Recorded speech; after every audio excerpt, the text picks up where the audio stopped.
Hello friends, இன்றைக்கி நம்ம தேன் நெல்லிக்காய் எப்படி தேனில் ஊற வச்சு எடுக்க போகிறோன்னு காட்டித்தரோம். பாருங்கள், தேன் நெல்லிக்காயை அவிச்சு அந்த ஈரத்தை எல்லாம் நைட்டு பூரா வாட வைக்கணும். அந்த நெல்லிக்காயை வாட வச்சு அதை மூணாக பிரிச்சிடணும். அந்த விதையிலேருந்து அதை பிரிச்சிடணும். பிரித்து தேனை ஊற்றி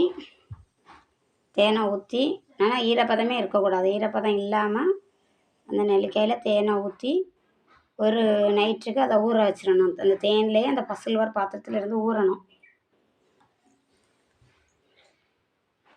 நல்லா ஊறின பிறகு அடுத்த நாள் காலையில்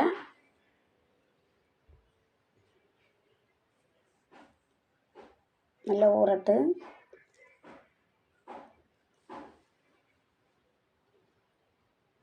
அதுக்கு பிறகு அடுத்த நாள் காலையில் இன்னொரு பாக்ஸுக்கு அதை ஸ்டோர் பண்ணிடணும். அது அந்த நெல்லிக்காயில் உள்ள தண்ணி அதில் வந்திருந்தால் பிரச்சனை இல்லை. ஆனால் எந்த ஈரப்பதமும் அதில் இருக்கக்கூடாது. நல்லா ஊறி இருக்கும்.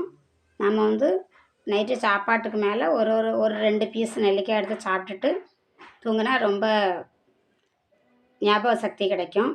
குழந்தைகள் அப்படி சாப்பிடாம இருந்தாலுமே சாப்பிடுவாங்க. சாப்பிடாம இருந்தாலுமே அந்த எசன்ஸ் இருக்கிறத பிள்ளைங்களுக்கு ஒரு 2 ஸ்பூன் கொடுங்க. ரொம்ப ஞாபக சக்திக்கு நல்லது. நல்ல உடல் ஆரோக்கியம், நல்ல பசியை தூண்டும்.